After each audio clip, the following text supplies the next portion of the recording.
Sehr verehrten Festgäste, liebe Bürgerinnen und Bürger unserer Gemeinde. Jetzt halt die heute einmal Start. Ja, wer soll ich dir denn den Knopf anhängen können, wenn es nicht mehr so rumzappelt? Ja, dann brauch halt nicht so lang. Mir pressiert's.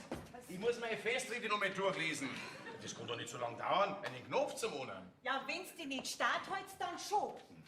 Sag einmal, kannst du denn jetzt deine Rede immer noch nicht auswendig? Ja, du redst vielleicht saudumm daher, glaubst du das? Du, sowas kann man gar nicht oft genug durchlesen. Ja, sowas muss sitzen, ja? Will mir schließlich nicht blamieren. Du musst ja nicht vorn hinstellen. Ich bin ja schließlich der Vorstand vom Trachtenverein. Ja, und ich bin der Vorstand von unserem Haushalt. Also wenn ich zu allem so lange brauche, als wie du, ja, dann war's Mittagessen erst auf die Nacht fertig. Sag einmal, du kannst doch nicht deine Kocherei mit meiner Rede vergleichen. Nur morgen, da kommen 85 Vereine. Ja, da muss man erst mal die passenden Worte finden für so einen Haufen Leute. Ja, da muss alles sitzen. Was, 85 Vereine? Ja, gell, da schaust du. Hab alles ich auf die Füße gestellt. Dazu braucht man halt eine gewisse Logistik. Ah, und die hast du? Logo. Ja, ich hab gemeint, 55 Vereine waren eingeplant. Ah, so klar wollten die anderen alle feiern. Ja, nein, aber ich möchte schon eine gescheite Fahne dabei haben. Ja, wir lassen's richtig krachen. Jawohl, ich will ein gescheites Fest haben. Ja. Was meinst du, wie viel Überredungskunst, dass ich braucht hab, um einen Gemeinderat hauptsächlich einen Gustl und einen Leo davon zu überzeugen? Ja, also meinst du jetzt nicht, dass das ein bisschen viel Leute sind für unser kleines Dorf? Ja, was, alles nur eine Frage der... Logistik. Ja, nein, das haut schon hin, wirst sehen. Ich habe alles richtig organisiert, das passt schon. Kennst mich doch. Wenn ich was organisiere, dann mache ich doch was Gescheites. Ja, ich weiß schon, dass man sich auf dich verlassen kann, gell? Aber ich weiß auch, dass du immer recht nervös bist, wenn du frei reden sollst. Ja, und darum sollst du jetzt deine Rede schon vorher ein paar Mal auswendig aufsagen und nicht runterlesen. Weil dann bist du halt morgen nicht mehr so nervös, nicht? Ja. Was ist denn jetzt? Also gut, wenn du meinst. Meine sehr verehrten Festgäste. Nicht runterlesen, auswendig sollst du das sagen. Ja, wenn ich bloß nicht so nervös war, glaubst du das? Mein Gott, was wird das morgen erst werden, wenn ich heute schon so nervös bin? Da gib ich dir ein paar Baldrian-Tropfen, dann wird das schon. Freilich, dass mir alle Katzen vom ganzen Dorf noch laufen. Geschmarrn jetzt. Also komm, jetzt fang an. Also, meine lieben Festgäste, stimmt's so ungefähr? Naja, so ungefähr. Liebe Bürger. Und Ihnen zum 100. Gründungsfest unseres Heimat- und Trachtenverein Grasgrün möchte ich alle recht herzlich... Du hast die Fahne vergessen. Mein Gott, das ist doch das Wichtigste. Wir haben doch morgen eine Fahnenweihe. Ja, freilich hast du recht. Die darf ich nicht vergessen, gell? Ja. Das war eine Blamage, wenn ich bei meiner Festrede die Fahne vergessen hat. Also nochmal. Nochmal jetzt. Zum 100. Gründungsfest mit Fahnenweihe möchte ich Sie... Jetzt hast du einen Heimat- und Trachtenverein vergessen. Ja, ich hab dir doch gesagt, dass das nicht so einfach ist. Okay. Grüß euch.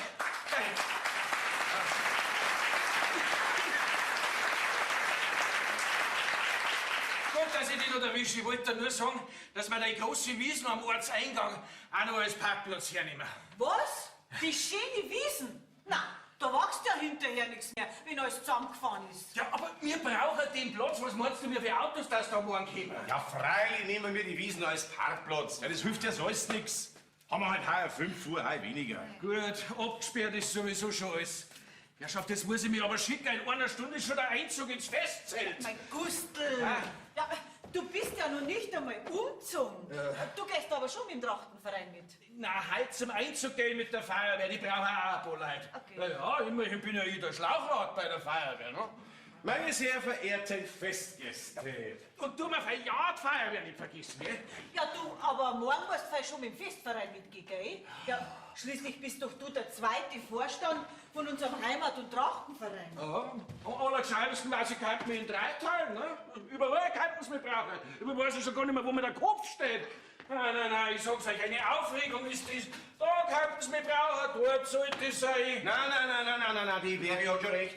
Morgen musst du in der Tracht gehen. Morgen ist der wichtigste Tag, da muss der festfreien Start vertreten sein. Ja, freilich gehe ich morgen mit der Tracht, das ist doch selbstverständlich. Morgen ist ja auch der Festzug, ne? Jetzt muss ich mich wirklich schicken, sonst schaffe ich es nicht mehr. Das mit deiner Wiesen... Geht in Ordnung, ja. Ja. Na, also eine Aufregung und ein Aufwand ist das bei so einem Fest.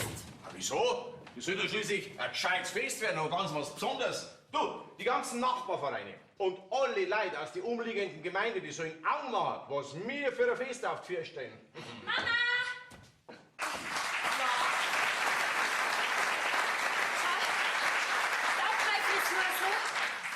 Lass dir mal anschauen. Nein, fesch bist fesch. Ein paar Blumen kannst du vielleicht noch ins Horn stecken, ha? Sauber bist du, Mädel, Ja. sauber. Ja, ich muss jetzt sagen, das Mädel ist ganz der Vater. Soll ich dir vielleicht auch noch ein paar Blumen ins Horn stecken? Ich glaube, du hast schon länger nicht mehr in den Spiegel reingeschaut. Ja, der Papa meint halt, früher, als er noch jung war, da war er auch mal fest. Hey, ich bin jetzt noch fesch, ja. Aber früher, da war ich halt noch viel fescher da. Alle Mädel sind wir nachgelaufen. Und am allermeisten die Mama. Ja, freilich. Ich bin so schnell gelaufen, dass du meistens hinter mir warst. Aber dem Leo, dem sind schon mehrere nachgelaufen wie dir. So. Und warum hast du noch mich geheiratet und nicht den Leo? Weil mir der Leo viel zu leichtsinnig war. Na, da warst mir du schon lieber. Ich weiß schon, was ich an dir hab, gell? So, weißt du das? Ja, freilich weiß ich das. Du bist zuverlässig, ehrlich und treu.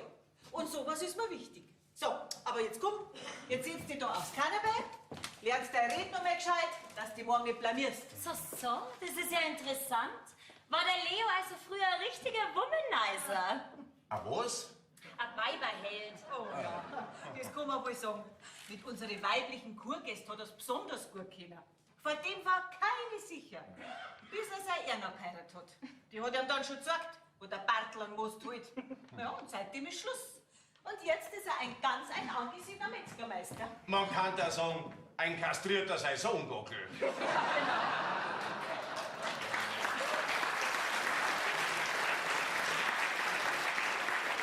Der unterm Pantoffel von seiner Frau steht. Ja, der hat ja gleich gar nichts zum Sagen. Gibt's mir her? Ich versuche meine Rede nochmal. Jetzt hast du den Zettel immer noch in der Hand. Meine sehr verehrten Festgäste. Ja, was rennst du denn dauernd da so umeinander? Jetzt bleib halt einmal stehen. Ja, im Zelt musst du doch auch stehen bleiben. Lisa, komm her. Wir zwei, wir sind jetzt einmal die Gäste. So, also gib her. Jetzt fang an. Meine lieben Festgäste, verehrte. Zum 100.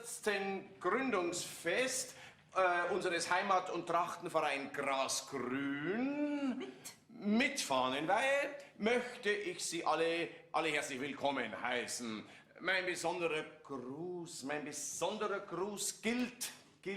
Aber gell, du musst doch nicht alles zweimal sagen, das hört sich ja blöd an. Mein Gott, bitte, komm, unterbrich mich nicht. Ich muss mich konzentrieren. Papa, was tust denn dann morgen Mittag, wenn das ganze Zelt voller Leid ist, wenn du heute schon so nervös bist? Ja, also das frage ich mich auch. Du bist doch schließlich der Festleiter. Ja, da wirst du noch öfters was durchs Mikrofon sagen müssen. Und heute zurück mit dem Dringer, Papa. Du musst auf die Nacht auch noch die Gäste im Bierzelt begrüßen. Okay, heute auf die Nacht, das ist nicht schlimm. Da sind ja bloß die Ortsvereine da. Und ab 10 ist ja bloß die ganz Jungen da, bei der Disco da. Oh ja, ich freue mich schon richtig. Endlich ist einmal was los in unserem Dorf. Ein Disco-Zelt. In unserem Dorf. Ja, sowas hat es ja noch nie gegeben. Ja, ich freue mich auch schon ganz narrisch auf den Krach. Ich werde die ganze Nacht nicht schlafen können wegen dem Umtja. Du, sag einmal, kommt der Lechnermatl auch? Hast du mit ihm was ausgemacht? Was interessiert mich denn der langweilige Bäckerdutschen, wenn ein ganzes Zelt von Jugendlichen kommt? Also ich weiß überhaupt nicht, was du hast. Du, der Martin ist doch ein fescher Bursch. Ihr zwei passt ganz gut zusammen. Ja, Papa. Vor allem das Nachbarhaus und die Bäckerei daten gut zu uns passen, gell? Aber das kannst vergessen, Papeli. Der Martel ist ein absolutes No-Go. Was? Ja, geht gar nicht. Also, darüber ist das letzte Wort noch nicht gesprochen. Weil der Gustl meint nämlich auch, dass ihr zwar ganz gut zusammenpasst. Ja, freilich, das soll euch zwar so passen. Aber wir leben nimmer im Mittelalter, mein Herr und Gebieter. Der Papa meint's doch nur gut mit dir, Lisa. Ja, und der Martl ist doch nichts wieder. Na, das nicht. Aber ich weiß gar nicht, was ihr an dem findet. Der ist ein richtiger Stuffe und so einer kommt für mich nicht in Frage. Aus und fertig. Da, beim letzten Heimatabend, da ist er den ganzen Abend da gesessen, hat ein Bier nach dem anderen getrunken und wie er nachher einen Suri gehabt hat, wollte er mit mir tanzen. Naja, also, sowas ist jetzt natürlich nicht schön, gell? Aber das kann man ja schon abgewöhnen. Okay, und wie altmodisch, dass er immer angezogen ist. Ja, habt ihr es noch nie bemerkt? Entweder er hat seine Jogginghosen an, der um 2 Nummern ins Klar ist, oder er kommt mit der alten Lederhosen daher, die der Ötzi schon dran hat. Also okay, sowas kann man doch hindern. Weißt du was? Da gehst du mit ihm einmal einkaufen und isst ihn gescheit zusammen, dann schaut der gleich ganz anders aus. Sag einmal, Papa, was möchtest denn du eigentlich? Ja, du tust ja gerade so, als wäre der Rockefeller persönlich. Der interessiert mich nicht. Da kann sein Backstumm nur so groß sein, das ist mir wurscht. Ja, aber ihr versteht euch doch gut. Ja, jetzt reden wir nicht mehr vom Mattel, sonst vergeben wir die ganze Freude auf unsere Disco-Zeit. Nein, eine Disco am Festabend. Also, wo gibt's denn sowas? Der Schmarrn, der ist auch bloß am Leo eingefallen. Was ist mir eingefallen?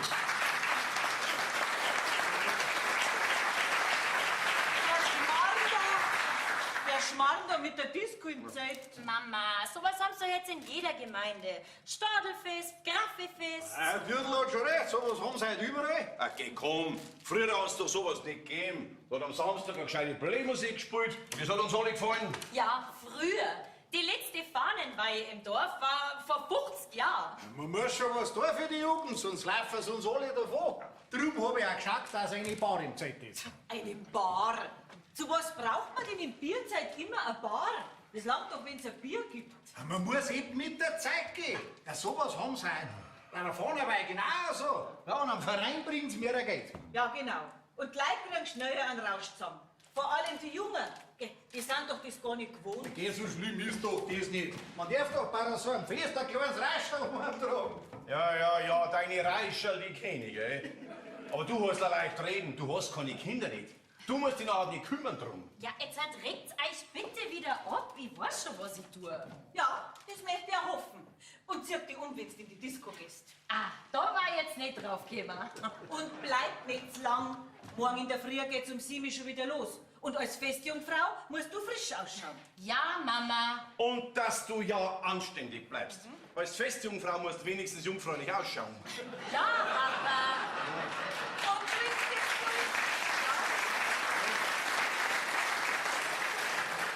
Trinkt nicht zu viel, das gehört sich nicht für eine Festjungfrau. Sag mal, seid ihr jetzt dann fertig mit eurer Predigt? Ihr verderbt mir die ganze Freude aufs Fest mit euren Vorschriften. Ja, ich bin ja schon stark. Lisa hat schon recht. Ihr macht euch viel zu viel Sorgen. Übrigens, der Herr Pfarrer hat mich hergeschickt. Ja, da sollst zu ihm kommen. Er möchte mit dir den morgigen Ablauf der Messe und der anschließenden Weihe noch einmal besprechen. Herrschaftszeit, ich hab keine Zeit nicht, glaubst das?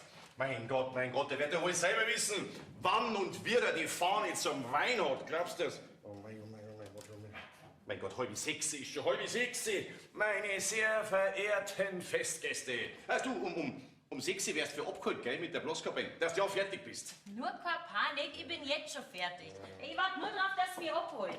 Warum bist du eigentlich nicht bei der Einholung der Fahnenmutter und der Festdame mit dabei? Weil ich keine Zeit hab. Ich muss meine Rede noch lernen, mir geht's ja eh schon so dick ein, glaubst du das? Meine sehr verehrten Festgäste, weißt du was? Geh du zum Herrn Pfarrer und regel das mit der Messe da. Bist du schließlich Mitorganisator von der Fahnenweihe, hä? Meine lieben Festgäste. Zum Herrn Pfarrer? Ja, das kann ich schon machen. Ich weiß ja Bescheid, aber morgen kann er der Fein nicht helfen. Was? Warum nicht? Na, wir haben doch ausgemacht, dass du mich unterstützt. Nein, das geht jetzt doch nicht, weil ich wahrscheinlich gar nicht da bin. Was? Ja, ich glaube, ich spinne, hä?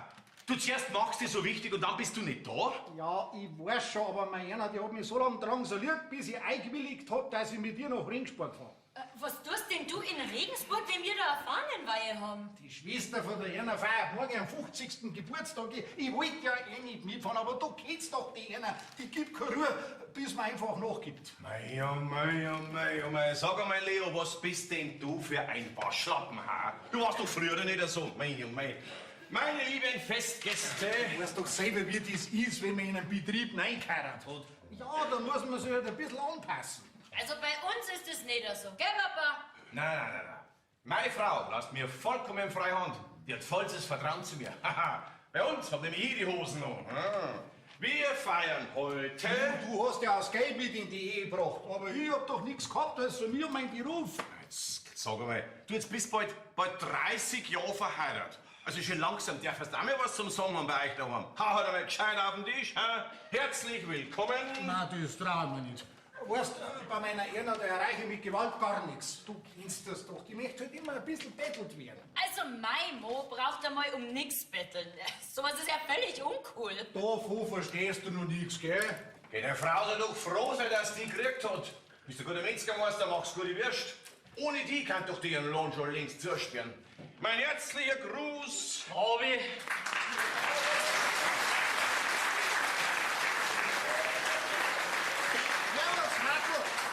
Was? Ach so, ja. Abi. Der Vater hat gesagt, du sollst schnell kommen. Ja, Herrschaftszeiten, was soll ich denn noch alles machen? Wo ist er denn, der Vater? Ist er schon am Dorfplatz drüben? Ich glaub schon. Ja, was will er denn? Ja, das musst du schon selber fragen. Was er vielleicht nicht, oder die Straßen überall absperren muss. Kann schon sein. Ich glaub schon, dass er das nicht weiß. Mei, um alles muss ich mich kümmern, glaubst du das? Was werden das morgen erst werden? Wenn's du mir wenigstens ein bisschen unterstützen darfst. Ja, mei. Ja. Ich weiß schon. Der Herr muss ja zur Geburtstagsfeier nach Regensburg fahren, wenn wir da Fahnenweihe haben. Aber das kannst du ja ganz gut, gell? Mich im Stich lassen. War ja auch nicht das erste Mal. Ich sag bloß vor 2 Jahren beim Festgottesdienst oder vor 10 Jahren beim Festbieranstich. Und genau noch viel schlimmer. Damals auf dem Oktoberfest. Da bist du verschwunden und hast mich allein lassen. Axel, ein bisschen spielst du jetzt aber schon. Nein, das ist eine Ewigkeit her. Das macht gar nichts. Macht überhaupt gar nichts aus. Sowas vergisst man nie. Und jetzt versteht ich überhaupt keine Zeit mehr zu diskutieren. Ich muss weiter. Jetzt sei halt nicht gleich so beleidigt. Ich kann doch gar nichts dafür, dass ausgerechnet morgen meine Schwägerin ihren 50. feiern muss. Was meinst du mir gern, dass ich mit da bleiben darf? Ha? Weißt du was? Ich rede hier noch mit meiner Frau. Ja, tu ihr ein bisschen schön, schenke ihr ein Problem hin und versprich ihr, dass ich nichts trinke. Ja, vielleicht kann ich dann wenigstens bis morgen Mittag da bleiben. Ja, genau, Ja, das ja. magst du, wenn's dich traust. Mein besonderer Gruß. Maxi! Ja, Maxi! Jetzt rennt er mir davon und beleidigt dieser auch noch. Du, Lisa, weißt du eigentlich, wer heute auf die Nacht den Tischjockey im Zelt macht? Na, wer denn? Der bekannte Disco Jimmy kommt extra aus München da zu uns her. Was? Der Jimmy D legt halt auf? Geht da, schaust? Oh, das ist ja super! Wer ist noch das? Das ist der bekannteste Diskjockey von ganz Bayern. Den Jockey kenne ich nicht. Na, mein Vater und ich sind allweil bei die Traber. Aber wenn du dich freust, dann freu ich mich auch. Warte, gehst du da halt nicht hin? Na, das ist mir viel zu laut. Aber moi, beim Festzug da bei der Fahnenweihe, da bist du aber schon dabei. Na, die gingen mir alle zu schnell. Da schau ich lieber zu. Aber wenn du vorbeigehst, dann bin ich dazu. Ja, das ist nett, Martel. Du, sag einmal, möchtest du eigentlich nicht einmal eine Freundin haben? Also ich mein, hast du schon einmal an eine Frau gedacht? Na, ich hab doch meine Mama. Dann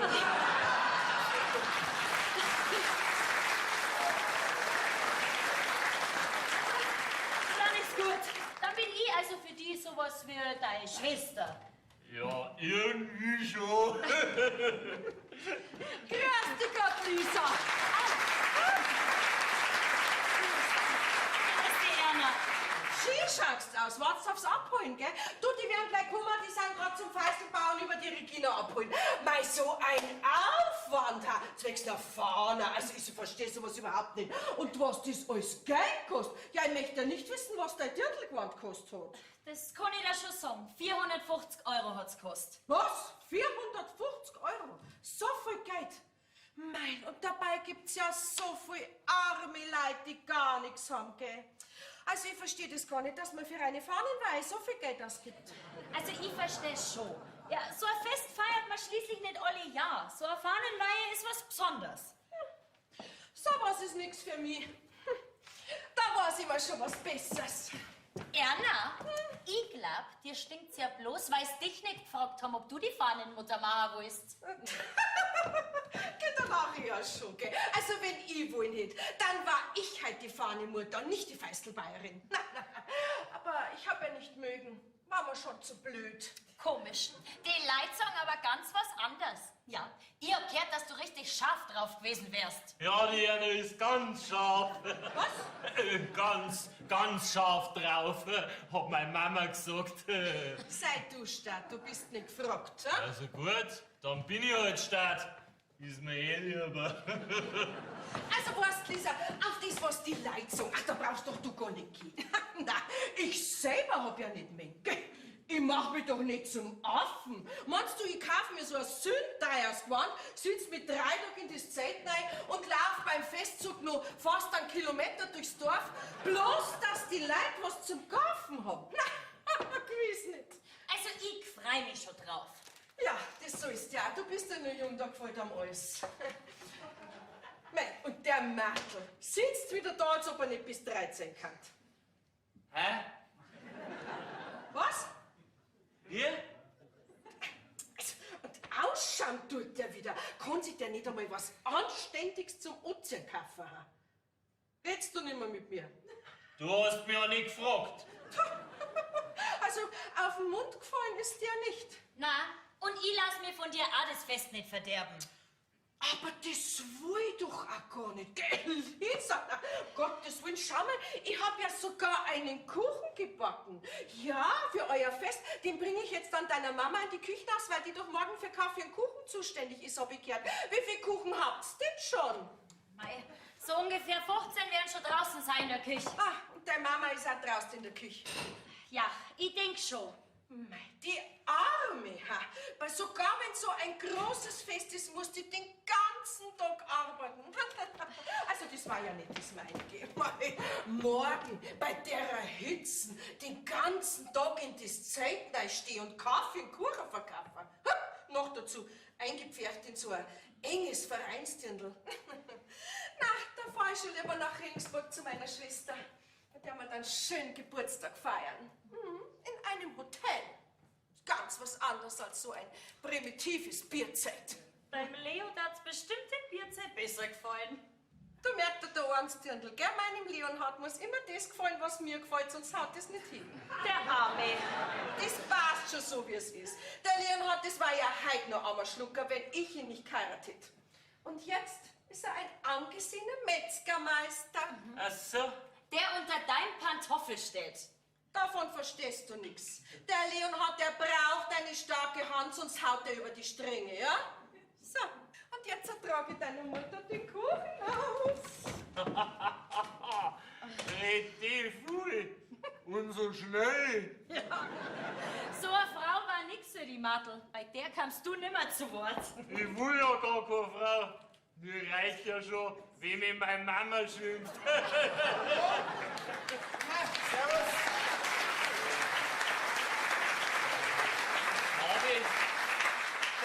Stör ich? Ja, Na, du störst nicht. Können wir dir irgendwie helfen? Ja, könnt ihr mir sagen, wo ich da das Bierzelt finde? Du bist der Jimmy D. Der Jimmy D. Ich flipp aus, der Jimmy D. was quietscht nur so? Ja, das frage ich mich jetzt auch. Hey, bleib cool, Madel, ganz cool. Wegen mir brauchst du nicht ausflippen. Ja, sag's mir lieber, wo ich das Bierzelt finde. Oh, krieg ich ein Autogramm von dir? Na, logisch. Der Jimmy D. in unserer Stube. Ja, schau her, Madel. Bitteschön. Wow, schaust du da drauf cool aus. Ah, du bist aber auch nicht ohne. Schaust voll fett aus. Du, gell? Die Lisa ist fein nicht fett. Martel, das ist doch ein Kompliment. Das sagt man halt auch so. Ja, Mann, die schaut gut aus. Hast dich sauber aufbrezelt für eine Festheit. Ja, in dem Dirndl, da schaust mega krass aus. Damit kannst du bestimmt sauber abtanzen heute auf die Nacht. Und ich lege euch mega geile Scheiben auf, damit in eurem Kaff da auch mal einen gescheiten Rap hört.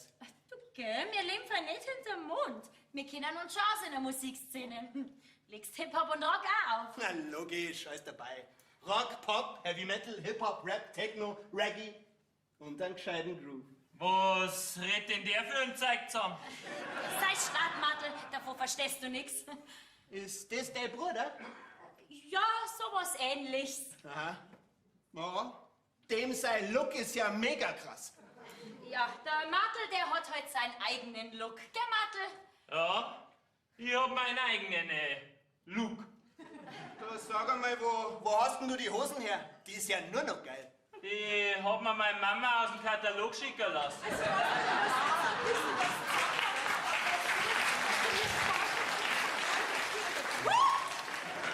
Jesus, bin ich jetzt erschrocken. Wo kommen Sie denn her? Der schaut ja aus, als kam er aus dem Urwald. Ja, ich, Tarzan. Du, Jane? Also, ich weiß nicht, die jungen Leute heutzutage, der schaut doch aus wie ein Aff. Also, ja, na, sowas sagt man doch nicht. Das ist doch der Jimmy D. Ja, ein berühmter Jockey. Ja, mei, bei die Galopper. Sagt mir nix. Also, wenn mir jetzt das Geld nicht rein darf, sie, dann darf ich ihnen jetzt einmal 20 € geben, damit sie endlich einmal zum Friseur gekannten, gell? Ja, nur her damit.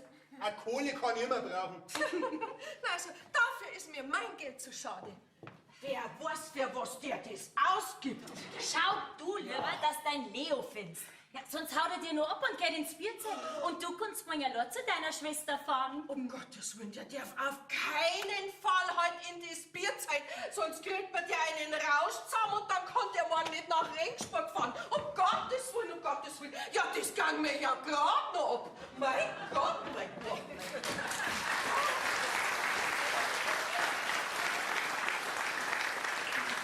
Entschuldigen Sie, was führt denn Sie eigentlich zu uns? Tja, eigentlich wollte ich nur wissen, wo das Bierzelt ist, aber das hat mir bis jetzt noch niemand gesagt. Ach so, ja, das ist da am Sportplatz drum.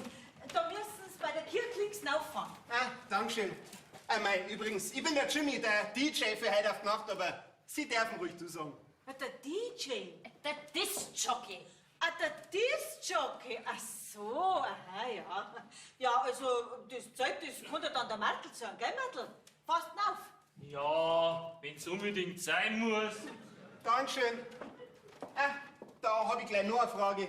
Ja, wo finde ich denn ein Zimmer für heute Nacht? Wow. Möchtest du morgen auch noch da bleiben? Oh, das ist ja klar. Ja, klar. Ja, ich meine, ich kann ja schlecht, wenn ich die ganze Nacht durchgefeiert habe, noch so weit heimfahren. Ja, also das ist sehr vernünftig von dir. Aber mit der Zimmersuche, da wärst du hart da. Ja, unser Dorfwirt und alle Fremdenpensionen, die sind belegt, wegen der Fahnenweihe. Hm? Ja, dann muss ich halt im Auto pennen. Na, im Auto musst du nicht übernachten. So herzlos sind wir dann auch wieder nicht. Lisa. Ja, ich mein, also, wenn du gar nichts findest, dann sagst du mir nochmal Bescheid, dann werden wir schon eine Lösung finden. Gut. Also, was ist, Martel? Sag beim Jimmy, was Zeit ist.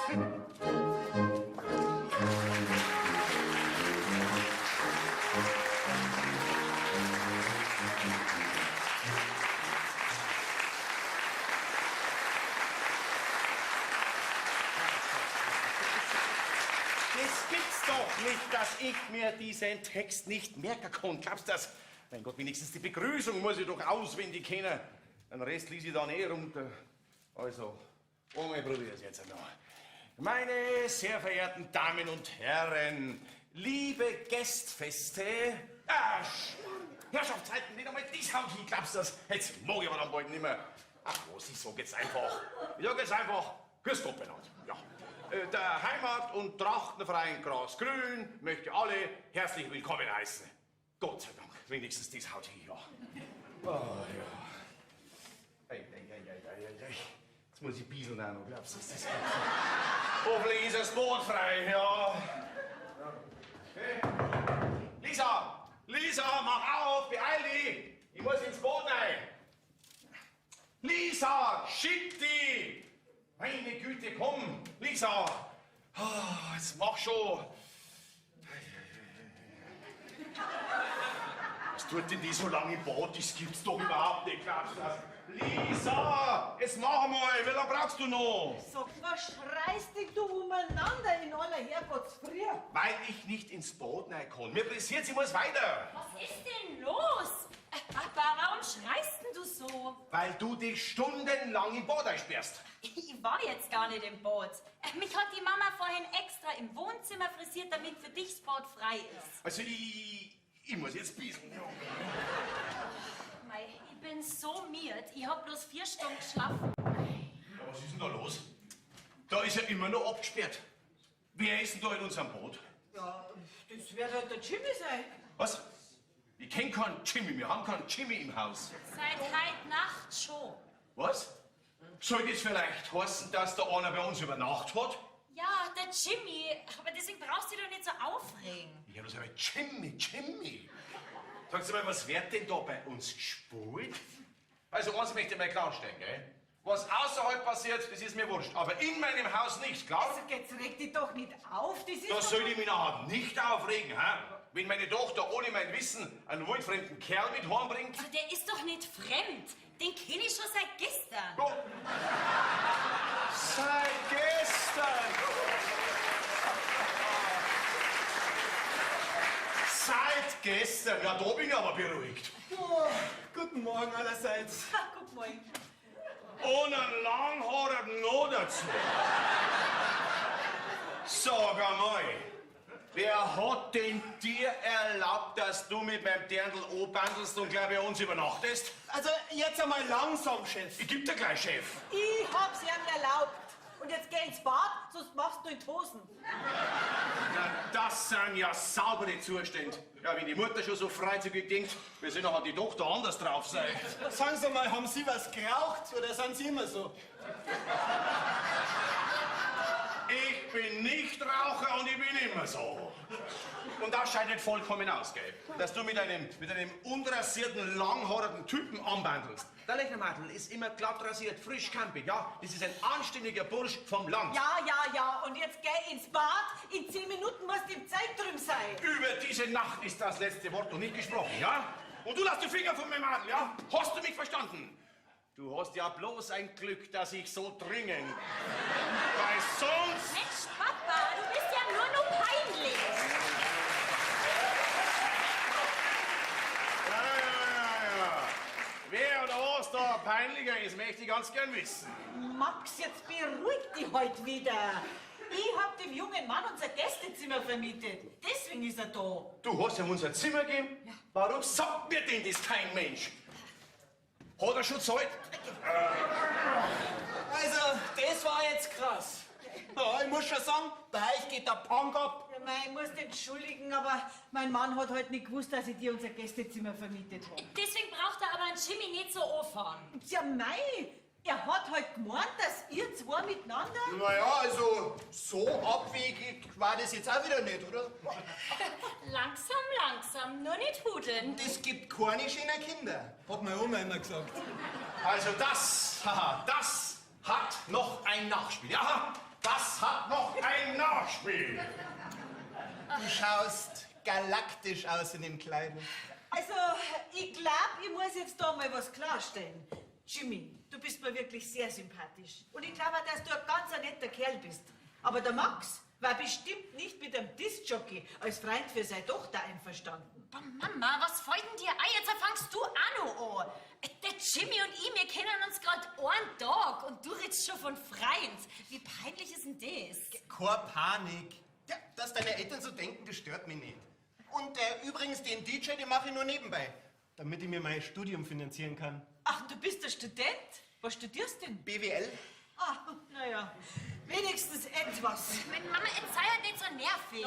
Kein Stress und lass deine Mama fragen. Ja, ist doch ganz logisch, dass sie wissen will, wer ich bin und was ich mache. Ja, schließlich war sie ja so nett und hat mich bei euch schlafen lassen. Hast denn dann wenigstens gut geschlafen?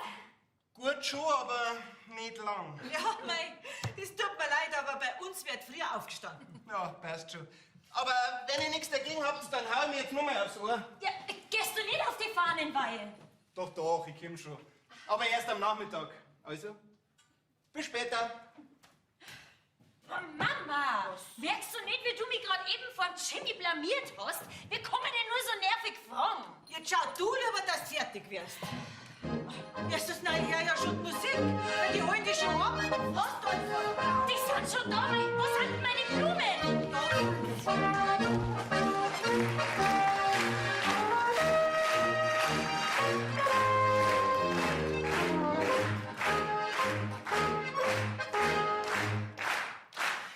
Wir kommen vom Trachtenverein und laden dich zum Feiern ein. Eine neue Fahne wird heute geweiht. Es ist schon wirklich allerhöchste Zeit. Die alte Fahne, einst liebevoll bemalt, die ist schon 50 Jahre alt. Nun, Lisa, liebe Fahnenbraut, wir haben uns zu dir hergetraut, denn wir haben eine große Bitte. Was ist denn jetzt? Liebe Fahnenbraut, komm mit uns. Mit? Ja. Jetzt, zum Wohl. Prost. Prost. Geht's gut? Ja, dann packen wir's. Packen wir's.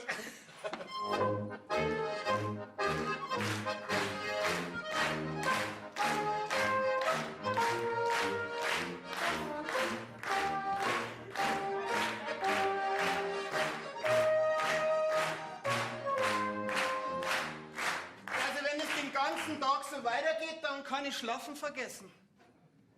Oh Mann, hab ich einen Brand, hey. Ja, werden schon nichts dagegen haben, wenn ich mir was Flüssiges suche. Bärbel! Hallo! Bärbel, bist du noch da? Bärbel, ich hab dir noch mal einen Kuchen gebacken. Jetzt schreien's doch bitte nicht so. Das ist ja der Gorilla von gestern Nachmittag. Was machen denn Sie in der Bärbel ihrer Wohnung? Ich hab mich verlaufen. Wissen Sie, ich finde nämlich meinen Urwald nimmer, aus dem ich gestern abgehauen bin.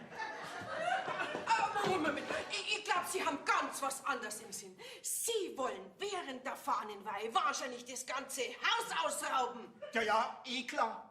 Schauen Sie, eine Flasche Wasser habe ich schon. Ja, und jetzt gehe ich noch darüber und raub die anderen Zimmer alle aus. So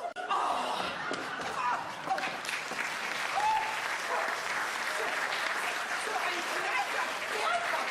Ja, was macht ihr denn jetzt? Was macht ihr denn jetzt? Ja, ich muss halt der Bärbel Bescheid sagen. Ich muss da... gescheiter wird sein. Ich ruf gleich die Polizei an. Herrschaft, jetzt hab ich mein Handy nicht dabei. Was mach ich denn jetzt? Na, sag einmal, was machst denn du da? Jesus, hast du mich jetzt erschreckt? Hab ich dich vielleicht beim Rumspionieren gestört, ha? Um Gottes Willen, nein! Ich? Ja. Rumspionieren? Ha, ganz im Gegenteil. Ich hab euer Haus bewacht. Ha? Ja. Psst, was? Da ist einer drinnen. Ja, der langhaarige Kerl von gestern Nachmittag. Du, wer weiß, was der im Sinn hat. Du meinst den Jimmy. Jetzt lass ihn bloß in Ruhe. Der will sich doch nur ausschlafen. Was? Der langzottelige Kerl, der schlaft bei euch da? Ja, wieso sagt denn mir das keiner? Also, und ihr wollt schon die Polizei rufen? Ja, um Gottes Willen, das war mir jetzt gerade noch abgegangen. Mein Gott, das geht doch eh schon alles drunter und drüber. Ich weiß schon gar nicht mehr, wo mir der Kopf steht. Ja, jetzt komm und hilf mir wenigstens die Kuchen ins Auto raus drum. Apropos Kuchen, gell? Ich hab vorher extra noch mal einen gebacken. Nicht, dass es ja noch heißt, ich hätte für die Fahnenweihe nichts getan. Du hättest bloß daheim bleiben brauchen. Bei so einem Fest wird doch jede Hand braucht. Ja, mei, ich kann doch auch nichts dafür, wenn meine Schwester heute den 50. Geburtstag feiert. Und außerdem, wir fahren ja erst halb Mittag, damit der Leo noch helfen kann. Ja, ja, ist schon recht. Jetzt komm, mir pressiert's. Tragen wir die Kuchen gleich hinten aus. Ja. Max! Max! Da herin ist er auch nicht. Max! Max! Wo ist denn der hin? Vielleicht sitzt sitzt er ja auf dem Heisel. Mann, ich such doch schon eine halbe Stunde. Max! Herrschaft, ich möchte bloß wissen, wo der hier ist. Martha, pass auf, du bleibst jetzt da herin hocken, ich muss wieder ins Festzelt rüber, ne? Und wenn der Max auftaucht, ja, dann schickst du ihn sofort zu mir ins Zelt rüber, ja? Ja, ich warte da. Halt einen Moment, wenn er aber nicht kommt. Ja, dann gehst du runter zum Dorfplatz und passt auf, dass keiner durch die Absperrung durchfährt. Herrschaftszeiten, was mach ich denn bloß? 70 Vereine sind schon da, um 15 soll ich noch kommen. Die ganze Zeit ist voller Leid und nirgends findest du den Festleiter. Max! Naja, dann warte ich halt. Sitzen ist mir lieber als stehen. So eine Scheiße. Na, das darf doch wohl nicht wahr sein. Na, hoffentlich hat mir die nichts gesehen. Das gibt's doch gar nicht. Nach so vielen Jahren taucht die ausgerechnet heute bei uns auf. Ja, das gibt's doch gar nicht. Warum redst denn du mit dir selber? Martl, was tust denn du bei uns da? Warten. Der Vater hat gesagt, du sollst ins Zelt rüberkommen. Nein, das geht nicht. Martl, sag deinem Vater, er soll sofort daherkommen. Hast du mich verstanden? Na, ausgerechnet heute bei unserer Familienweihe muss mir dies passieren, auf die ich mich schon so gefreut hab. Ja, Martl, lauf, was passiert? Ich lauf ja schon. Ja, geh zu. Da bist ja endlich! Au! Herrschaft! Hoppala, jetzt ist einer geschäbelt. Sag einmal, was tust denn du daheim? Das ganze Zeit ist voller Leid und der Festleiter sitzt daheim. Ich glaub, dem Max geht's nicht so gut. Der redet dauernd mit sich selber. Martl, geh du einmal ganz schnell zum Ortseingang und regel da den Verkehr, sonst kriegen wir das höchste Verkehrschaos. Ja, geh weiter! Herrschaft, jetzt mach halt einmal ein bisschen schneller wie sonst! Ja, ich geh ja schon. Komm mich ja nicht erinnern, deswegen. Und jetzt zu dir, sag mal, wo rennst denn du die ganze Zeit rum? Da drüben im Zelt, da geht's drunter und drüber, jeder will was anderes wissen und du bist nicht da. Ich hoffe nicht alles allein mag, gell? Du bist der Festleiter, nicht ich. Ja, das weiß ich schon. Ja, du kehrst ins Zelt über, nicht daher. Na, ich geh nicht mehr rüber ins Zelt. Nein, Gustl, beim ganzen Fest kann ich mich nicht mehr drüben sehen lassen. Gustl, nein, ich schau mich ja zu Tode, wenn meine Bärbel erfahren, was ich noch so lange Zeit gemacht habe. Bist jetzt du? Na, ganz und gar nicht. Mein Gott, meine Bärbel, wenn das erfahrt, die verzeiht mir das ja nie. Die war doch damals schon so eifersüchtig. Mein Gott, lang habe ich gebraucht, um mir zu erklären, wo ich damals die ganze Nacht war. Und nicht so. Nein, ausgerechnet heute taucht die bei uns auf. Sag mal, was redst denn du für einen Schmarrn daher? Mein Gott, das ist ja schon gut 30 Jahre her, ja. Ich hab die Nacht schon fast vergessen gehabt. Jetzt bist du aber wirklich komplett übergeschnappt. Wen interessiert denn, was vor so langer Zeit gewesen ist? Max, wir haben eine Fahnenweihe und du bist der Festleiter. Ja, das nutzt mir jetzt alles nichts. Ich kann mich nicht mehr drüben sehen aus dem Zeit. Nein, ich kann nicht mehr rübergehen. Sonst erkennen Sie mich, wenn es nicht schon spät ist. Sie darf auf keinen Fall erfahren, wo ich wohne. Ich verstehe kein Wort. Gustl, du musst mir helfen. Jetzt sag halt endlich, was los ist. Von was redst denn du eigentlich? Vom Oktoberfest. Maxilein, wir haben kein Oktoberfest. Nein, wir haben eine Fahnenweihe. Ja, du bist schon wirklich ganz schön durcheinander. Jetzt hockst du einmal her da, du tust ein bisschen durchschnaufen, dann geht's dir gleich besser. Na, du verstehst mich nicht. Wir waren doch damals mit dem Trachtenverein auf dem Oktoberfest. Ja, da sind wir mit dem Bus hingefahren, aber das ist da ewig lang her. Gustl, meine Vergangenheit, die holt mich ein. Ausgerechnet heute, am wichtigsten Tag von unserer Fahnenweihe. Ich versteh kein Wort. So, jetzt hockst du da her und erzählst mir in aller Ruhe, was mit dir los ist. Also, Da bist du. ja, da bin ich ja. Wo bleibst du denn so lang? Ich hab meine Jacken vergessen. Ja, also du weißt doch, dass ich damals mit dem Leo nicht mit euch mit dem Bus vom Oktoberfest mit heimgefahren bin. Also so ganz dunkel kann ich mich da noch erinnern. Ja. Wir haben euch gesucht damals. Ja, über eine Stunde haben wir euch gesucht und dann sind wir ohne euch heimgefahren. So, jetzt hab ich's. Also dann, gell? Ja. Max, Ja. ja, ich komm schon. Ja. Ja, woher hätten wir ja wissen sollen, dass ihr zwei Deppen so spät noch auf Bavarian aufsteigt, ne? Aber das habt's ja gehabt, davon haben sie euch eingesperrt und habt's die ganze Nacht drin bleiben müssen. Ja, das haben wir euch erzählt und unsere Weiber. Aber das hat nicht gestimmt. Nein, in Wirklichkeit haben wir uns von euch abgeseilt, weil wir noch länger auf dem Oktoberfest bleiben wollten. Verstehst du? Wir wollten was erleben. Ja, was, dann habt ihr das alles bloß erfunden? Ja, freilich. Wir haben ja Ausrede gebraucht. Ja, ihr seid ja vielleicht Lumpen, das muss am erst einmal einfallen. Und habt ihr dann wenigstens was erlebt? Ja, und ob wir was erlebt haben. Mein, mir war's lieber gewesen, ich hätte nichts erlebt. Mein Gott, ich schäme mich zu Tode, wenn das meine Frau erfährt. Also, das möchte ich jetzt schon genauer wissen. Jetzt huckst du mal her da und verzeihst mir's endlich. Also gut, ich erzähl dir alles. Aber du musst mir versprechen, dass du keinem Menschen was sagst. Vor allem nicht meiner Bärbe. Hand aufs Herz, ich werde dich doch nicht verpfeifen, Max. Du bist doch mein Freund. Jetzt red halt endlich. Also, ich hab mich damals vom Leo überreden lassen, dass wir noch länger auf der Wiesn bleiben. Wir sind dann von einer Zeit zum anderen und haben überall eine Masse drunter. Und im Hippodrom, da haben wir dann eine recht hübsche Kellnerin kennengelernt. Heidi hat's geheißen. Der Leo hat ja gleich angebandelt mit ihr. Ja, mir hat's auch ganz gut gefallen. Aber ich hab mich mehr an die Maske eingehalten. Das kann ich mir vorstellen. Ja,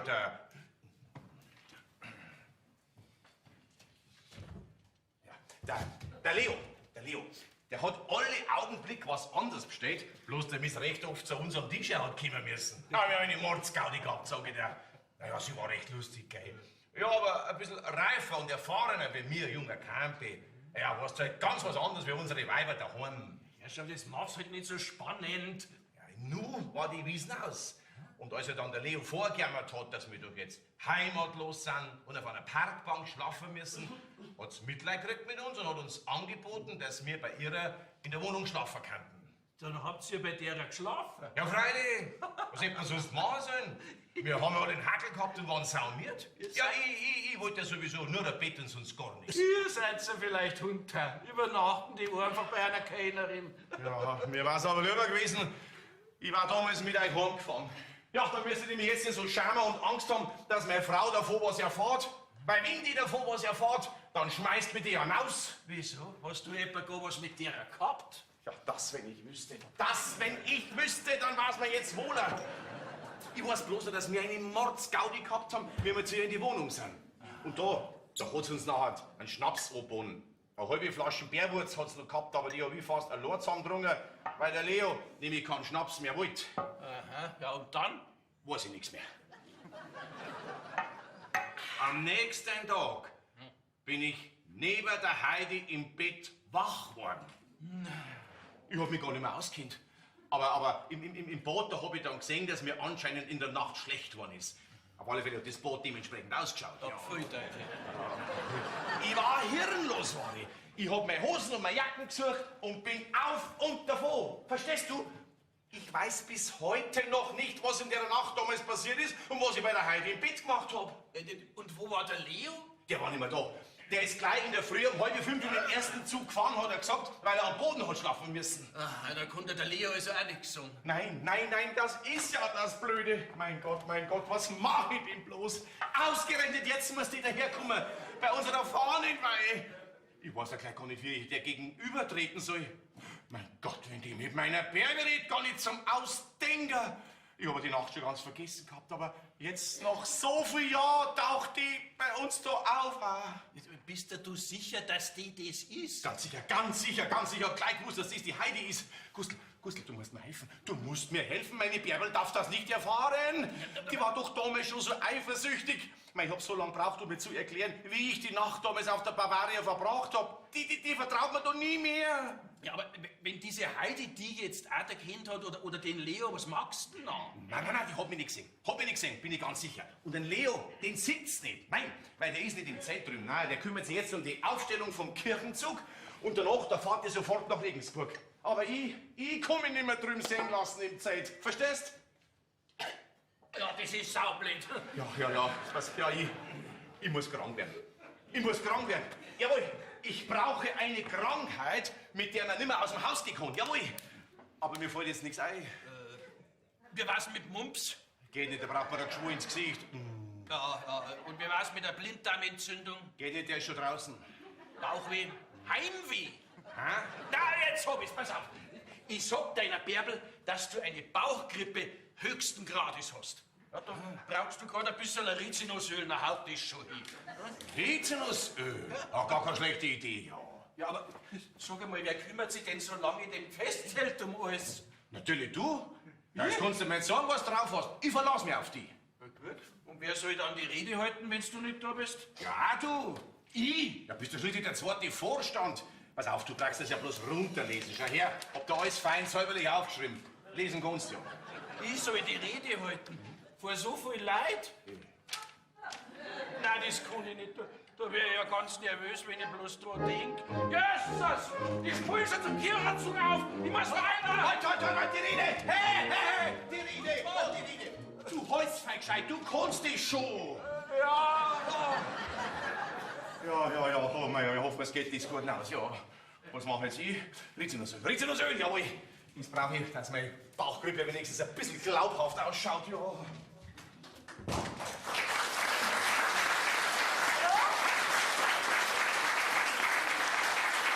Hallo, ist da jemand? Da, hoffentlich bin ich im richtigen Haus. Hallo? Ach, da schau her. Ja, das sind's ja. Der Freilich, der Max und Leo hat da an der geheißen. So, dann haben wir jetzt.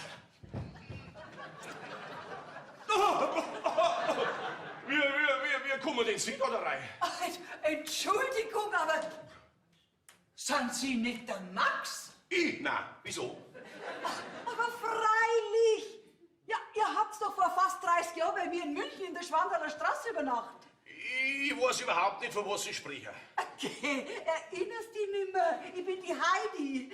Wir sagen doch du zueinander, oder? Ich wollte damals feiben nur ein Bier und sonst überhaupt nichts. Ah, kannst du dich also doch erinnern, ha? Sag einmal, wohnt der Leo auch bei euch im Dorf? Ja, schon. Aber der ist auch verheiratet. Aber noch viel strenger als wie ich. Bitte, sagen Sie nichts von damals, unsere Ehefrauen. Wir kriegen die größten Eheschwierigkeiten. Ja, so ähnlich habe ich mir das schon vorgestellt. Ja. Mir habt's damals erzählt, ihr kommt aus Niederbayern. Dabei seid ihr im Chiemgau daheim.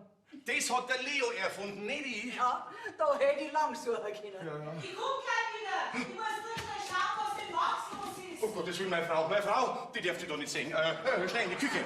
Versteck dich in der Küche. Aber warum Versteck denn? dich in der Küche, schnell, da bin ich. Meine Frau. Oh Gott, was mach ich? Krank werden, schnell. Krank werden, da.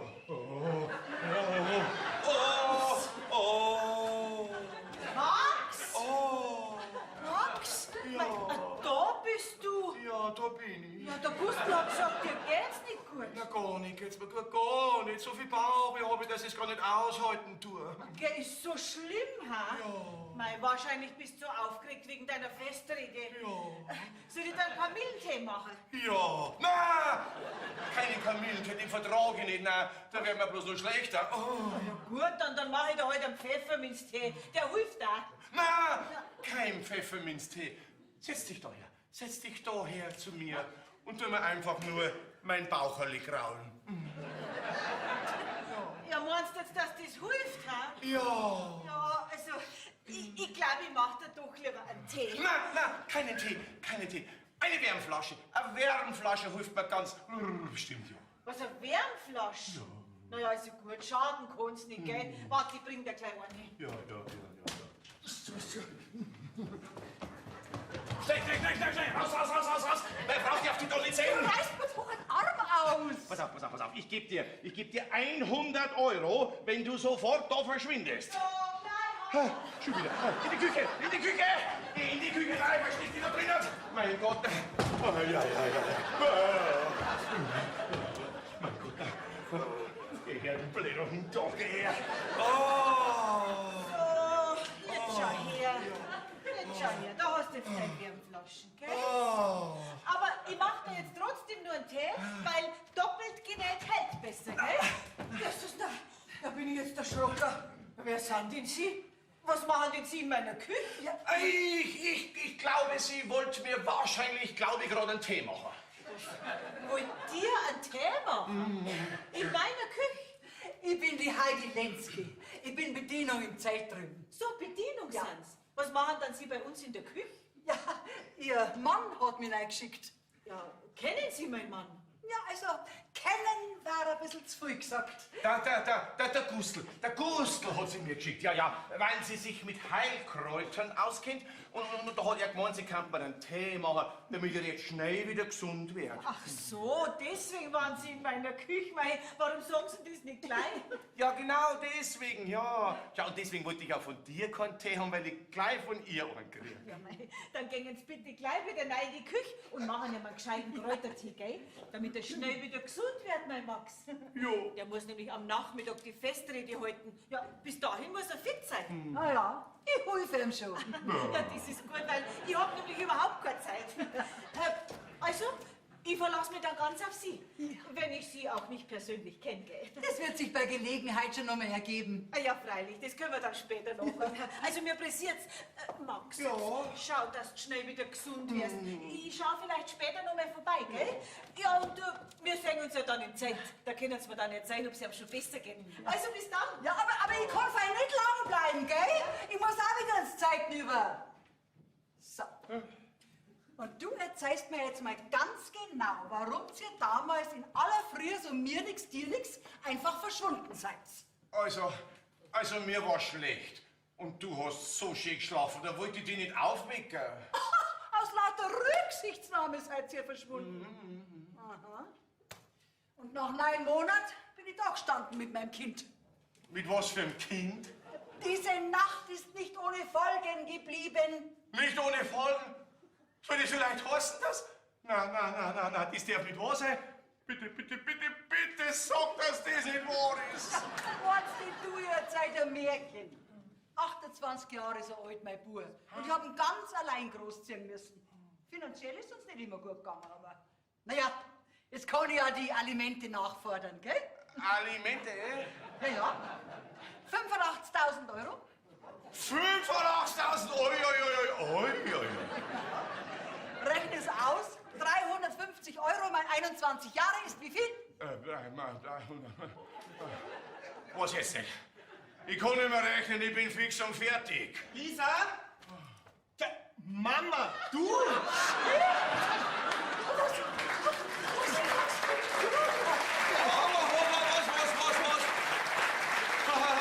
Was? Er da ist dein Bub. Ja, das ist mein Jimmy. Und jetzt wird mir schlecht.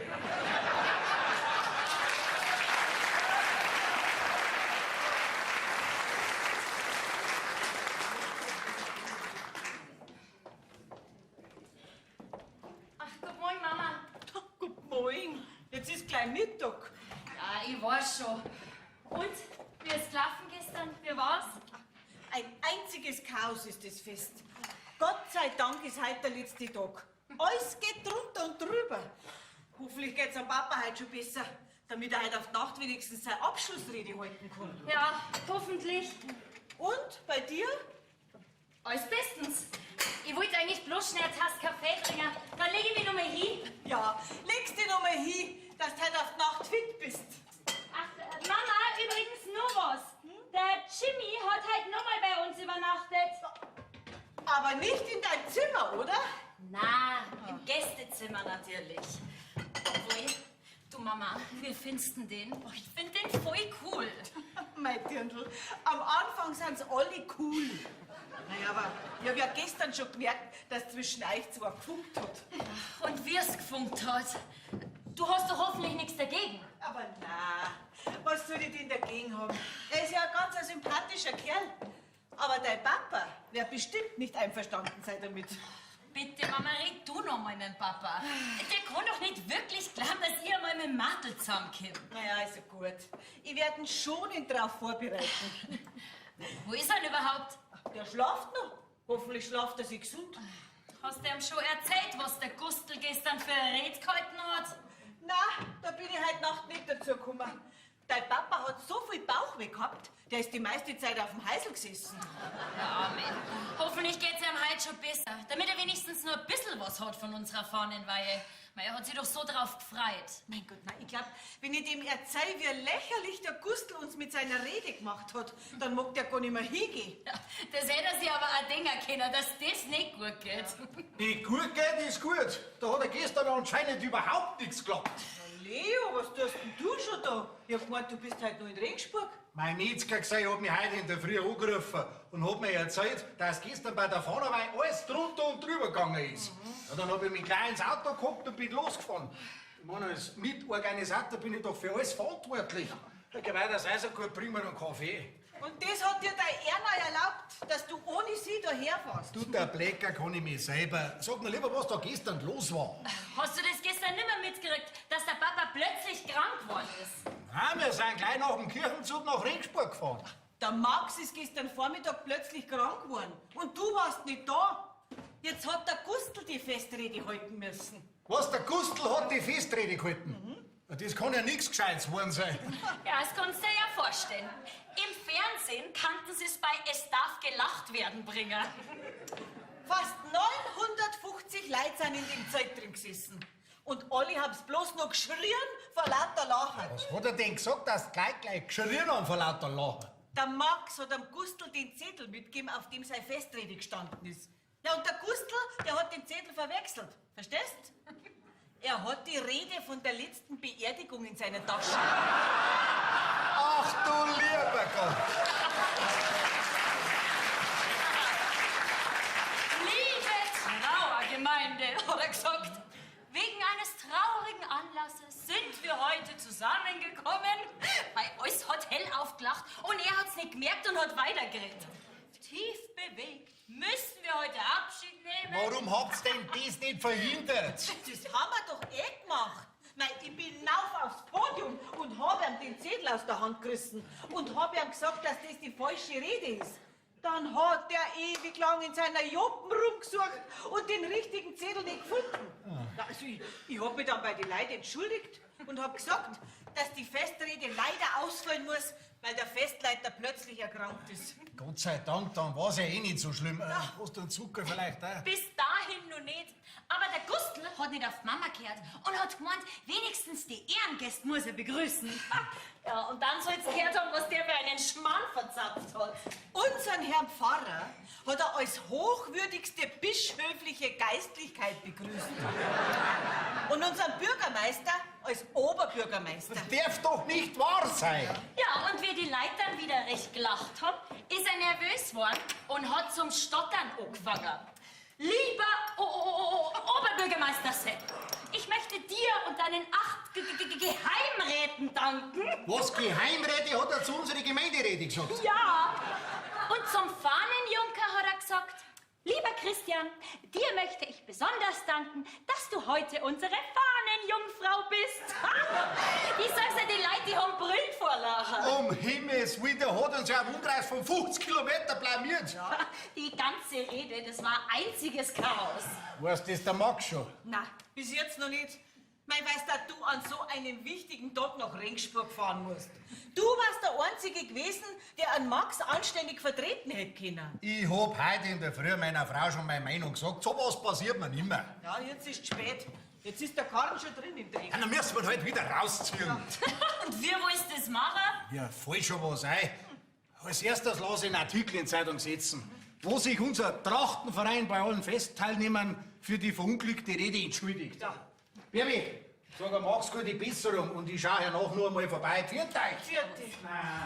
Ja, ich glaube, ich leg mich jetzt nicht mehr hin. Ich weck jetzt den Jimmy auf. Bärbel, Du bist es. Was willst du denn? warte, ich komm rein. Du, reg mir vor Jahren Max nicht auf, gell? Dem geht's nämlich heute gar nicht gut.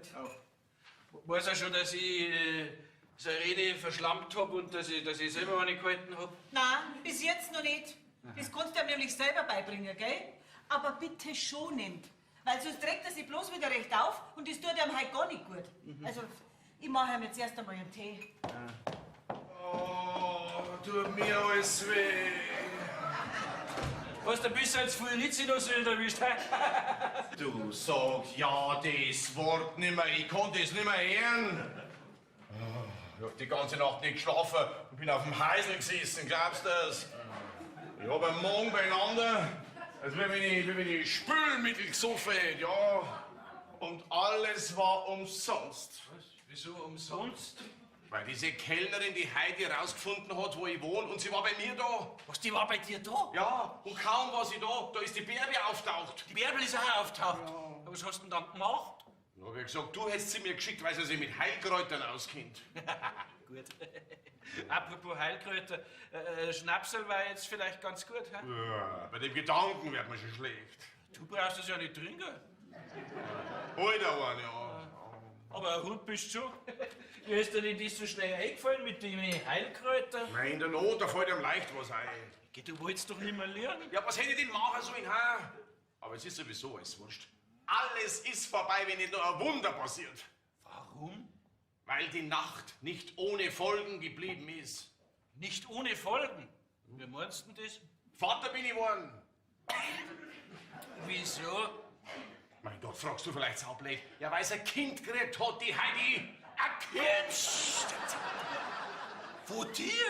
Ja, ich hab gemeint, du hast einmal einen Rausch gehabt. Hab ja, aber wahrscheinlich habe ich in meinem Rausch nicht mehr gewusst, was ich mache. Und das darf ja heißen, dass du in der Nacht, dass du mit ihrer...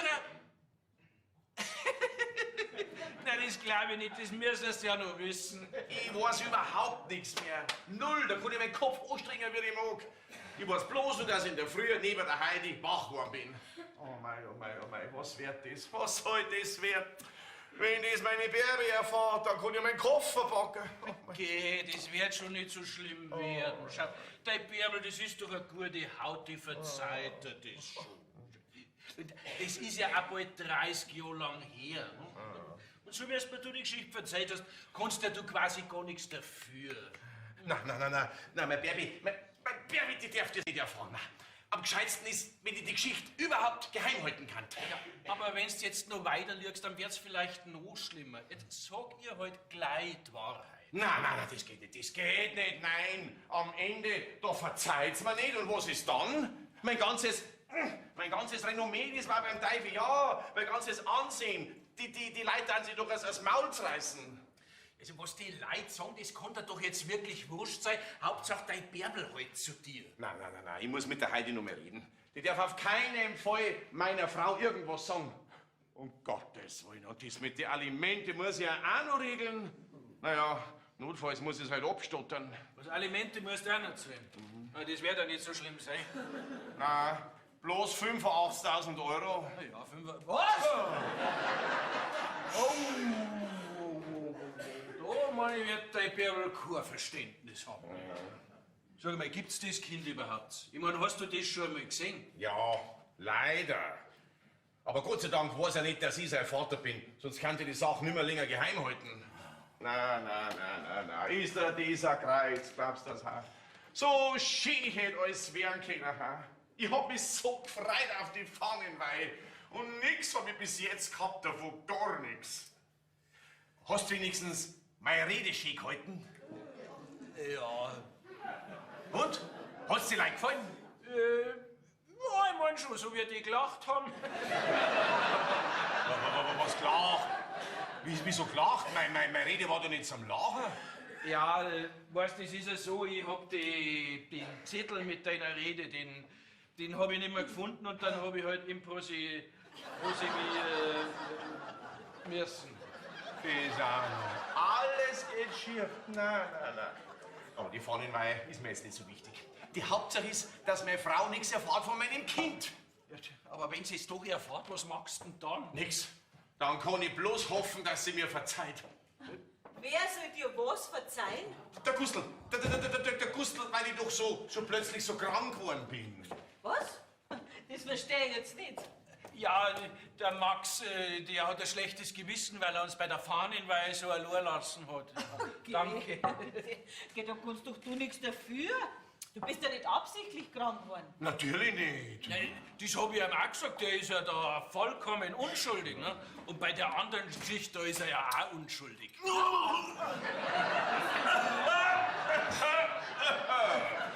Bei was für einer anderen Geschichte? Ja, das kann ich da jetzt gar nicht richtig erklären. Ich meine nur, wenn du zufällig einmal was über den Max hören darfst. Ach, du meinst wohl deine verunglückte Festrede, ha? Meine Festrede? Nein, ich meine die... Au! Ja, genau, die Festrede, die habe ich gemeint, ja. Was der Gustl sagen, wo ist dies? Wenn du in nächster Zukunft über mich irgendwas hören darfst, gell, daran bin ich unschuldig. Weil, weißt du, meistens ist alles nämlich ganz anders, wie es im ersten Moment ausschaut. Ja, genau, man soll nicht alles glauben, was die Leute so reden. Ja. Also irgendwie seid ihr halt komisch. Das liegt an dem Stretch. Stress. Ach so, ja, gell? Naja, vielleicht wird ja der heutige Abschluss von der Fahnenweihe doch noch recht schön. Ach, Max, komm. Ja. Komm mit. Dann mach ich dir noch einen warmen Bauchwickel, gell? Dann geht's dir gleich besser. Oh, du bist ja so lieb zu mir, das hab ich ja gar nicht verdient. Jetzt red nicht lang, das ist doch selbstverständlich. Ja. Und du kannst ruhig noch sitzen bleiben und dein Bier trinken. Der Wickel dauert nicht lang, gell? Ja.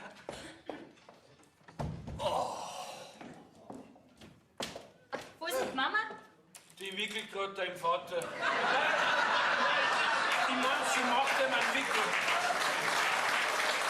Ich geh jetzt raus und trink mir Bier an der frischen Luft. Jetzt komm, mach's dir bequem. Magst du einen Kaffee? Meinst nicht, dass der Vater wieder ausflippt, wenn ich da bei euch am Tisch sitze? Nein, der wird sich schon dran gewöhnen müssen, dass er dich jetzt öfter sieht. Oder magst du mich nicht besuchen? Es kann sogar sein, dass ich die in nächster Zeit so oft besuchen kann, dass ich dir am Ende lästig werde. Mahlzeit! Darf ich zuschauen, dass ich auch was lerne? Martel, wie lang stehst denn du da schon? Nicht lang.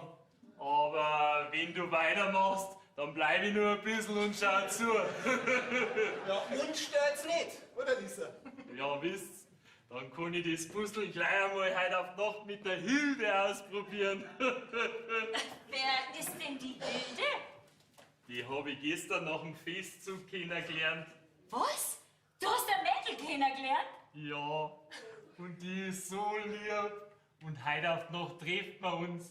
Sie hat gesagt, die soll ins Pumperer Heizl kommen. Ja, dann wünsche ich dir schon mal viel Erfolg dabei. Ja gut, dann kann ich ja jetzt endlich einen Kaffee machen. Hopp. Ist da der Kaffee also lieber als ich? Nicht unbedingt. Ah, das krieg ich auch noch hin. Auseinander, sag ich! Auseinander, sofort, ja! Der Max, jetzt schrei doch nicht so. Ich hab dir doch gesagt, dass sich die Lisa verliebt hat. Sowas dulde ich nicht. Nie und nimmer dulde ich so etwas in meinem Haus. Du lass die Finger von meinem Madel. Hast du mich verstanden, hä? Ja, natürlich habe ich Sie verstanden. Sie schreien ja allein nur. Aber ob wir zwei uns umarmen oder nicht, das müssen schon uns überlassen. Gell, Lisa? Du verlässt sofort mein Haus. Ich dulde keine Liebschaft unter meinem Dach. Gut, dann gehen wir heute hinaus, damit wir nimmer länger unter deinem Dach sind. Komm, Jimmy. Lisa, du bleibst da und zwar sofort. Max, jetzt Lisa, was ist denn da los? Ach, der Max hat wieder einen spinnenden Anfall. Sag mal, was führst dich denn du so auf? Gerade vorhin hast du gesagt, die Hauptsache ist, die Lisa wäre glücklich und jetzt schreist du umeinander.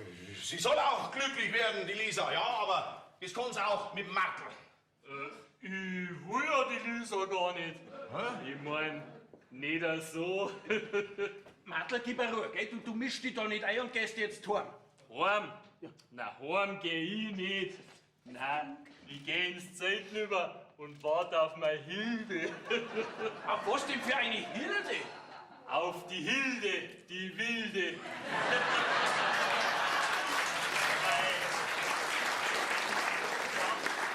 Meine Freundin heißt Hilde. Und dann gehen wir ins Pumperer Heizl. Ins Pumperer Heizl? Also, ich glaube, deine Krankheit hat dich wirklich ein bisschen durcheinander gebracht. Ich mach dir jetzt noch mehr einen gescheiten Beruhigungstee. Sag mal, was ist denn mit dir los? Wie führst du denn du auf da herin?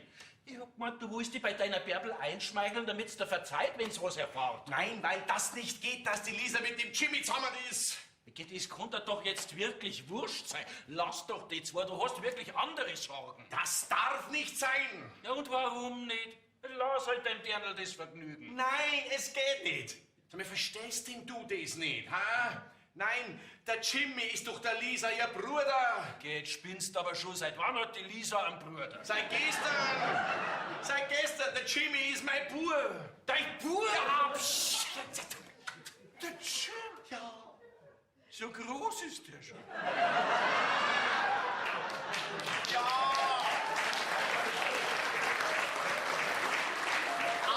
28 Jahre ist der schon. Verstehst du das jetzt, wo du mit das verhindern musst, dass die zwei zusammenkommen? Sauber. Jetzt steckst du aber gescheit in der Zwickmühle. Ja, jetzt, Mann, ich werde dir nichts anderes mehr überbleiben, als dass du deiner Bärbel alles beichtest. Nein, das geht auf gar keinen Fall. Nein, die schmeißt mir raus. Nein, mir muss was anderes einfallen. Ja, dann musst du nochmal mit der Heidi reden und die muss ihren Burm aufklären und mit ihrem verschwinden. Komm, das probieren wir jetzt. Ja, gut. Und dann reden wir mit dem Leo. Weil der Leo, der weiß immer einen Ausweg. Gell? Ja. Der Leo, ja. Ja, zum Leo. Ja. So, da habe ich dann gescheiten Beruhigungstee gemacht. Den trinkst du jetzt gleich. Jetzt ist er wieder nicht da. Bleibst du. Max, komm rein. Dein Tee ist fertig. Da draußen ist er nicht. Du, der ist gerade eben mit dem Gustl an uns vorbei wie so ein Pfitschi-Pfeil. Was haben denn die zwei im Sinn? Jetzt kommt's erst einmal rein, ihr zwei. Ihr braucht euch doch nicht verstecken. Ja, aber du helfst uns zwei, wenn der Papa wieder spinnt. Wo der wieder ist. Du Mama, wir haben übrigens gerade eben die Mama vom Jimmy getroffen. Die kommt hernach vorbei und möchte mit dir reden.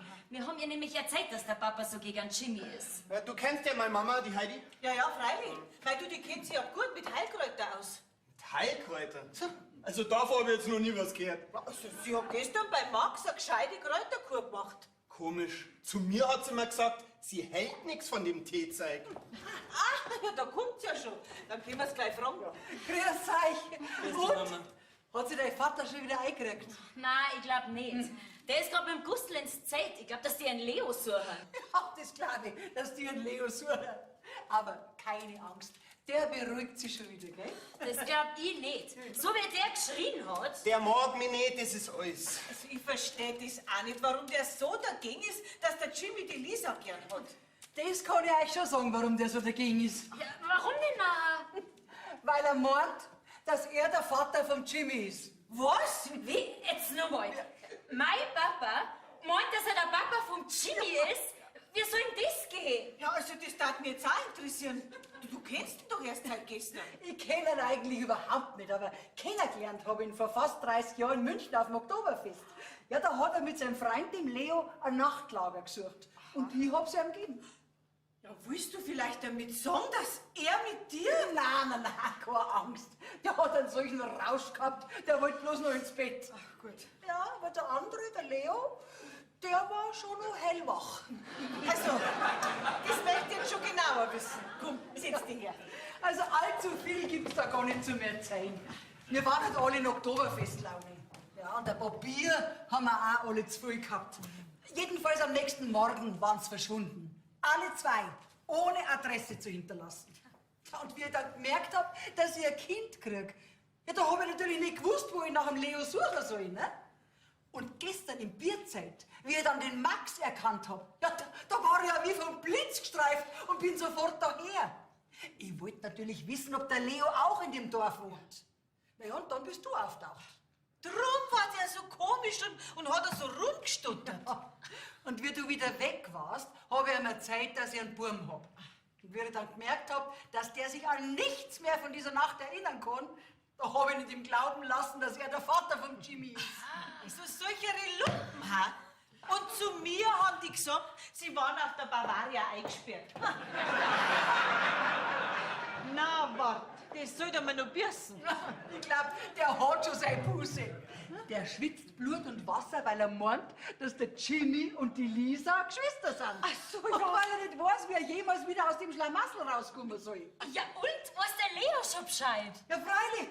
Und stellt euch einmal vor, der war gar nicht erschrocken. Na, der hat gesagt, er freut sich, dass er einen Buben hat und er möchte die so schnell wie möglich kennenlernen.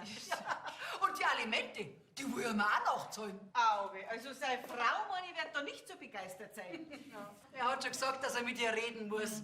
Und wenn sie nicht akzeptiert, dass er einen Buben hat, dann packt er seine Koffer und geht. Also da sehe ich schwarz. Das meine ich, gibt der Donnerwetter. Da sitzen sie ja alle schön beieinander. Ich kann schon gar nicht mehr warten, bis ich endlich meinen Buben kennenlerne. Jimmy, ich bin dein Vater. Servus.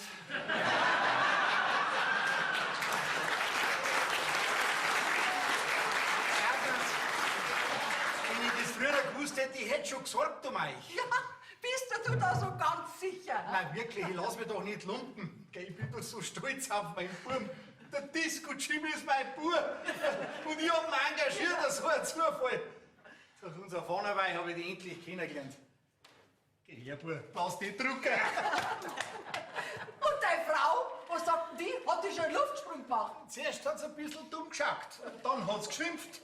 Aber wie es dann gemerkt hat, dass es sich nicht freut, wegen meinem Bub hab, hat sie sich schon wieder ein bisschen beruhigt. Und stellt euch vor, sie hat gesagt, sie möchten sogar kennenlernen. Was? Sie wollen kennenlernen? Also das hätten wir jetzt auch nicht gedacht. Ja, und wenn ihr gefällt, hat sie gesagt, dann soll er sogar bei uns einziehen. Was? Ja, freilich. Ich bin doch kein Hund, den man sich aussucht und dann heimholt. Du nicht so voreilig sein. Du, wir haben eine gut gehende Metzgerei daheim. Da springt schon was raus für dich. Schauen wir mal, dann sehen wir schon an. Auseinander! Auseinander! Hab ich nicht gesagt, dass ich das nicht dulde? Und ihr schaut's da alle zu? Ja, jetzt lass doch die zwei. Der Jim ist doch in Ordnung. Ja? Nein, natürlich nicht. Nein, ich bin dagegen und aus. Du, da hab ich vielleicht auch noch ein Wörtel zum Mitreden, gell? Eben nicht, aber das verstehst du bloß nicht. Mensch, Papa, jetzt beruhig dich mal wieder. Da soll ich mich beruhigen, wenn kein Mensch auf mich hört. Und du, warum lässt denn du das zu? Du weißt doch, dass das nicht sein darf. Was denn dagegen? Der Jimmy ist doch ein netter Kerl. Halt dich du da raus, gell? Ich hab meinen Grund, wegen was ich dagegen bin. Dann sag mir sofort, warum du gegen meinen Buben bist. Dein Bub, das ist ein schöner Schwanz an. Der Jimmy ist mein Bub. Ja, du spinnst ja, ich bin der Vater. Was?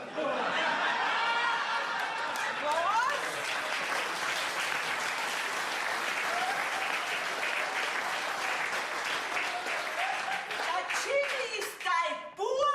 Ja, da hört man ja schöne Sachen. Ja, Bärbel, jetzt weißt du das ja. Und jetzt musst du verstehen, warum ich so dagegen bin, dass die zwei zusammenkommen. Die sind doch Geschwister.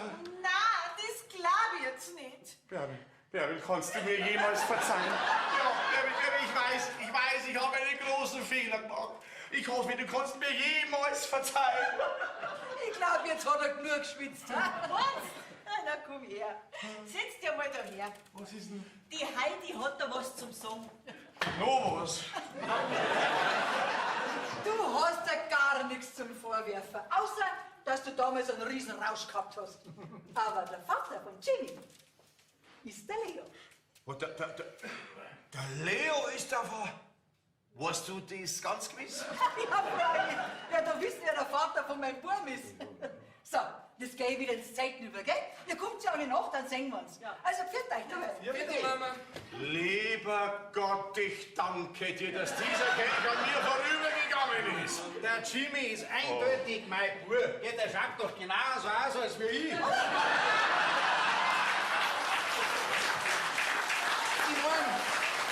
wie die vor 30 Jahren ausgeschaut haben. Na, geh weiter. Jetzt gib nicht gar so, gell? Ja, was ich nicht freut, dass ich endlich einen Buben hab. Ja, hast du denn jetzt keine Angst mehr vor deiner Erna? Nein, mein Bub ist mir jetzt wichtiger. Und ich glaub, die Erna hat das auch gemerkt.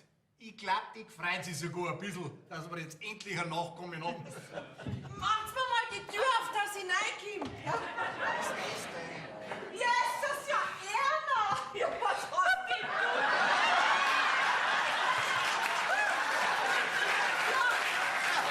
Erna, was bringst du da daher? Hey, was, es hat mir jetzt einfach keine Ruhe mehr lassen. Ich muss ihn sehen. Wo ist er denn? Ist er nicht mehr da? Wer? Ja, ein Leo sein Bub halt. Wo ist er denn? Ja, also, Erna, ich glaub, du hast das falsche Geschenk dabei. Was? Das ist doch ein schöner Bär.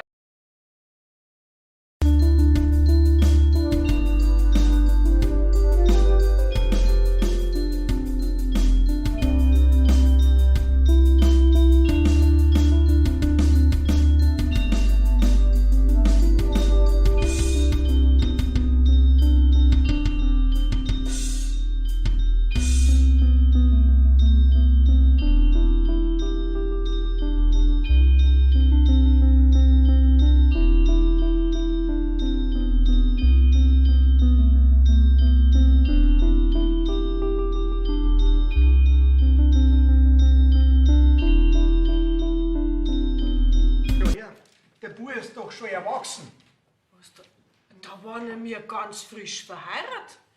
Und da hast du mich schon betrogen, hä? Weißt, meine Sturm- und Drangzeit war halt damals noch nicht ganz vorbei. Weißt, Erna, ich hab an dem Abend ganz vergessen, dass ich verheiratet bin. Aber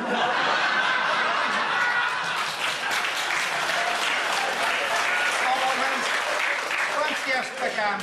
Heute kann mir das nicht mehr passieren. Heute weiß ich ja, was ich an dir hab, gell? Geh, also weißt du's, die kann man wirklich nicht allein lassen. Aber geh, nimm's locker, Erna. Wer weiß, für was das gut ist. Na schau, der Leo, der hat doch so eine Freude, dass er jetzt endlich einen Buben hat. Ja, ist schon recht. Aber jetzt möchte ich doch einmal sehen. Ja, wo ist er denn, der Bub? Schau, Erna, da ist mein Bruder, der Jimmy. Gottes Willen, der Gorilla! Jimmy, das ist meine Frau, die Erna. Hast du mir einen großen Bären mitgebracht, damit ich mich nicht so einsam fühle in meinem Urwald? Man muss schon entschuldigen, dass ich vorgestern noch so einen Kaster hergekriegt habe. Aber eigentlich gefällt mir jetzt schon ganz gut. Dann bin ich schon froh. Stellt's euch vor, der Martel hat wirklich eine Freundin. Ja, Hilde heißt zum Vorgestellt, hat er mir's auch schon. Was, der Martel? Ja, unterschätzt den Martel nicht, der weiß schon, was er will. Ja, und abpuzzelt hat er, dass bald keine Luft mehr kriegt. Das hätte ich ihm gar nicht zutraut. Ja, der Martel ist sehr lernfähig. Also das glaube ich jetzt nicht, dass dein Todel auch noch nicht erwischt hat. Erna, tu dich mäßigen, gell, und red nicht so über Martel daher.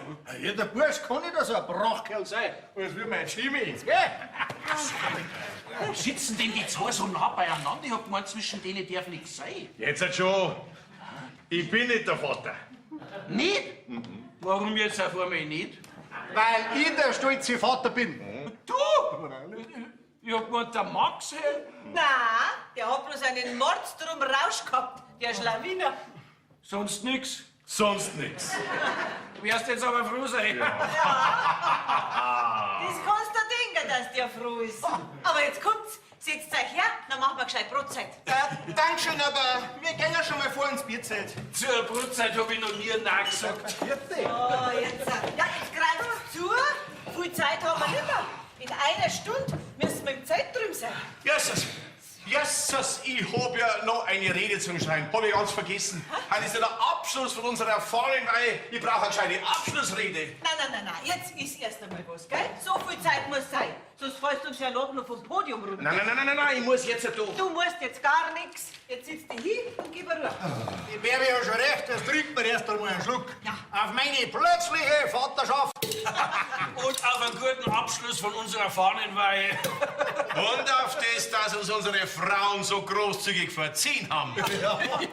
Also, so eine Aufregung wie heute habe ich in meinem Lebtag noch nicht gehabt. Ja, und ich erst recht nicht, weil ich so unverhofft Vater geworden bin. Also, trink mir. Auf unsere Turbulente